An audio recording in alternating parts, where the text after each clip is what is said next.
Hi hello வணக்கங்க. இன்னைக்கு ராத்திரி ஒரு பயாலஜி தான். ஓகேவா? என்ன அப்படின்னு பாத்தீங்கன்னா மெட்டபாலிசம் அப்படின்னா என்னன்னு கேட்டிருக்காங்க. இந்த வார்த்தையை நீங்க நிறைய ரிப்பீட்டடா கேள்விப்பட்டிருப்பீங்க. அது வந்து பயாலஜி ரிலேட்டடா வந்து சொல்லணும் அப்படின்னு பாத்தீங்கன்னா தமிழ்ல என்ன சொல்லுவாங்கன்னா வளர்ச்சிதை மாற்றம் அப்படின்னு சொல்லுவாங்க.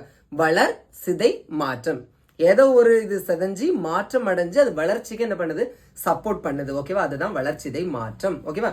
என்ன அப்படின்னு பாத்துட்டீங்கன்னா இந்த மெட்டபாலிசத்துல ரெண்டு டைப் இருக்கும். ஒன்னு வந்து ஆனபாலிசம், இன்னொன்னு வந்து கேட்டபாலிசம்.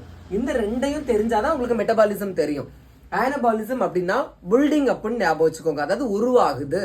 சிம்பிளா நம்ம பயாலஜில என்ன சொல்லணும்னு பாத்தீங்கன்னா கார்பன் டை ஆக்சைடு, அப்புறம் வந்து வாட்டர் மாலிகுல்ஸ், குளோரோஃபில், சன்லைட், இந்த எல்லாம் சேர்ந்து குளுக்கோஸை ஃபார்ம் பண்ணும். போட்டோசிந்தசிஸ் படிச்சிருக்கீங்களா சின்ன கிளாஸ்ல?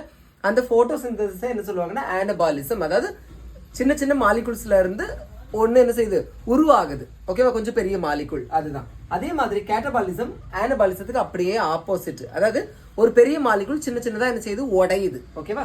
இங்க கேட்டபாலிசத்துக்கு பெஸ்ட் எக்ஸாம்பிள் என்னன்னு பாத்துட்டீங்கன்னா ரெஸ்பிரேஷன். இதுலயே நிறைய கொஸ்டின் இருக்கு. ஆனபாலிசத்துக்கு பெஸ்ட் எக்ஸாம்பிள் போட்டோசிந்தசிஸ், கேட்டபாலிசத்துக்கு எக்ஸாம்பிள் என்னன்னு பாத்தீங்கன்னா ரெஸ்பிரேஷன். ஓகேவா? உடனே ஒரு கொஸ்டின் வரும் சண்டைக்கு, தற்கொலை கூட்டம். எப்படின்னா ரெஸ்பிரேஷன் நம்ம பிரீத் பண்றது தானே அப்படின்னு சொல்லிட்டு, அது வந்து சின்ன கிளாஸ்ல உள்ளது. ஹையர் லெவல்ல பயாலஜில ரெஸ்பிரேஷன் அப்படின்னு பாத்தீங்கன்னா குளுக்கோஸ் மாலிகுல்ஸ் வந்து என்ன செய்யறது, உடஞ்சி எனர்ஜியை கொடுக்கறது. சரியா? இப்போ என்ன ஆகுது, ஒரு இடத்துல ஃபார்மேஷன் ஆகுது, ஒரு இடத்துல பிரேக்கிங் டவுன் ஆகுது.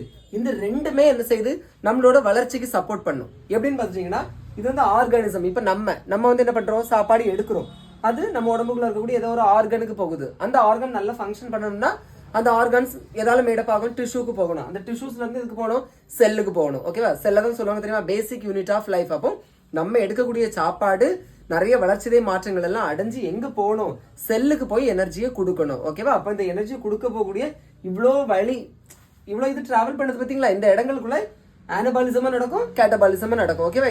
மொத்தத்திலேயே ரெண்டையும் சேர்த்து தான் நம்ம என்ன சொல்லுவோம், மெட்டபாலிசம் அப்படின்னு சொல்லுவோம். புரிஞ்சிருக்கோம்னு நினைக்கிறேன். பிடிச்சிருந்தா லைக் பண்ணுங்க. தேங்க்யூ.